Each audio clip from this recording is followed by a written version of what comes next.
When I started this video, I didn't realize how long it was until I actually started editing. So what you're about to watch is part 2 of my tips for new or beginner sewists. Another tip for beginner sewists is fabric. So when you're choosing your fabric, you should already have in mind what project you want to use it for. When I buy fabric, I just buy fabric just because I like it in the store.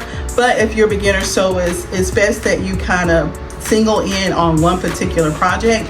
So get fabric for that specific project. So like if you're doing a t-shirt, you want knit fabrics, whether it's jersey knit, t-shirt knit, cotton knit. It'll be labeled that way in your fabric store when you go in. If you're not sure what type of fabric, look at garments that you already have in your closet. You'll notice if you have a t-shirt, it stretches. There are some types of tops that I wouldn't call them a t-shirt, but it has the basic style lines of a t-shirt that's just pullover, but it's actually made out of a woven. So depending on what project, make sure you get the fabric specific for that project. Also, I would recommend looking at remnants. If you go to a store like Joann, they have a section where they sell remnant fabrics. Those are usually end pieces from the bolt. So you may be able to get like a yard and a half. Depending on what garment you're sewing, it may be enough to complete a whole project. Sometimes remnant pieces are soiled, they're dirty, and you only have to just take it home and wash it, but you're getting it at a discount. So keep that in mind when you're choosing fabrics.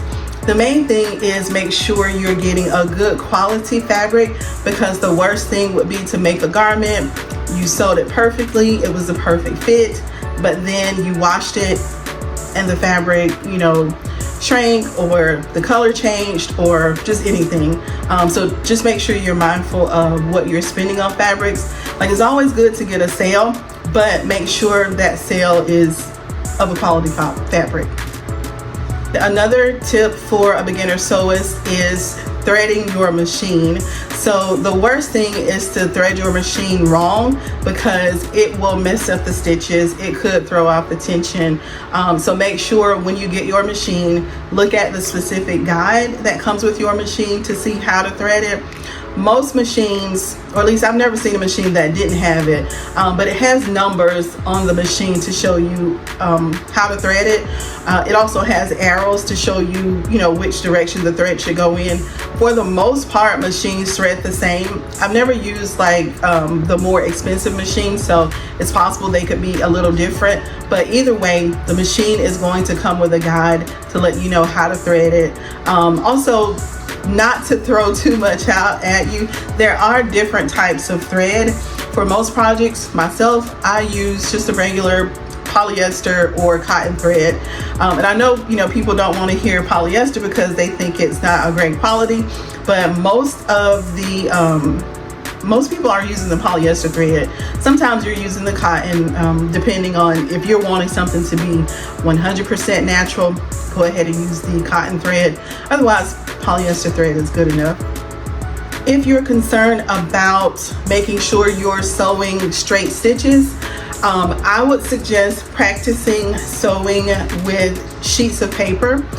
You can just get the regular lined sheets of paper from like your kids' school supplies, or just any sheet of paper. You may draw lines on that paper or print out straight lines from your computer, and just practice sewing on those straight lines. You don't have to have thread in the machine. The punch holes from the needle would let you see whether or not you did it in a straight line, or you can just leave the thread in there. It won't hurt at all, and that'll help you practice sewing in a straight line.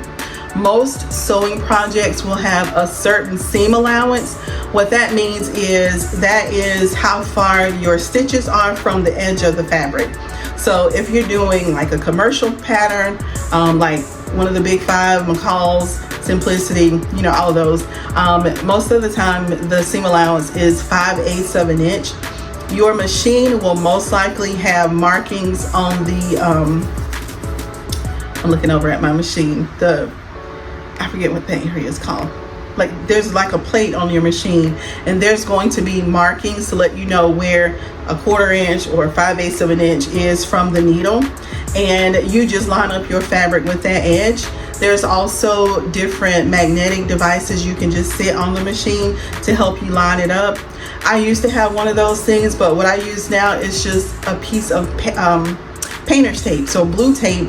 I just put it on there where the line is, because I've gotten so used to just sewing, and I usually do a 1/2 inch seam allowance, which that really works for the most part. But there are some times when you're sewing something that needs to be lined up perfectly, so I recommend doing the tape or the magnetic device, and I'll show a picture up here so you'll know what I'm talking about.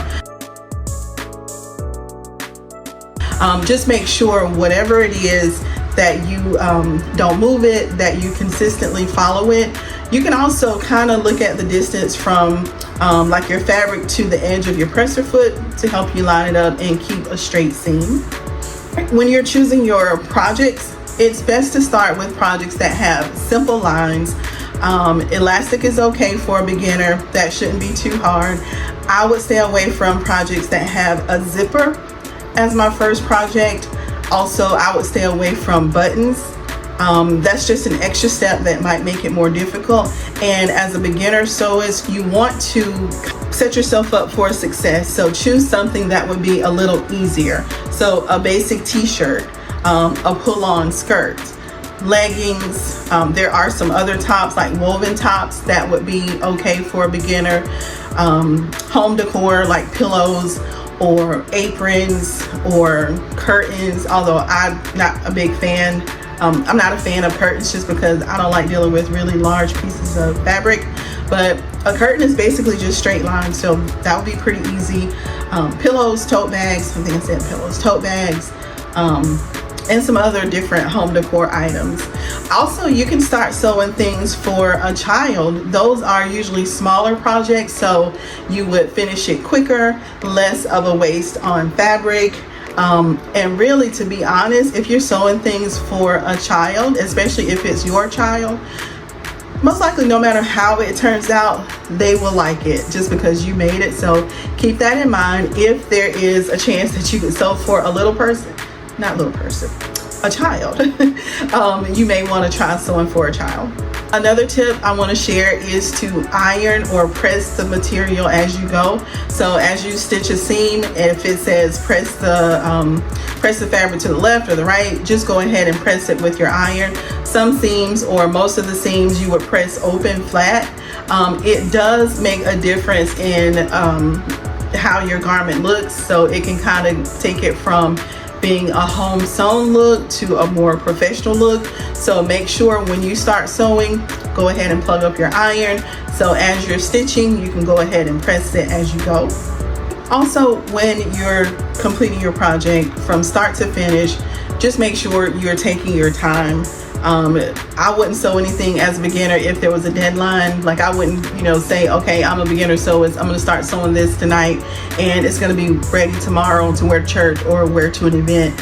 I wouldn't do that to myself. Like, that's too much stress. First of all, you're a beginner, you're just learning everything, and then to be under a time clock, like I just wouldn't do that.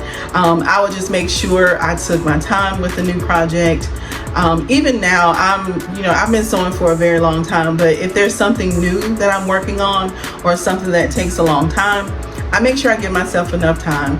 I don't, do a cram session when it comes to sewing. So do a little bit at a time. That way, if it's a harder technique, I don't get frustrated with it. So make sure you are taking your time. So those are all the tips that I wanted to share.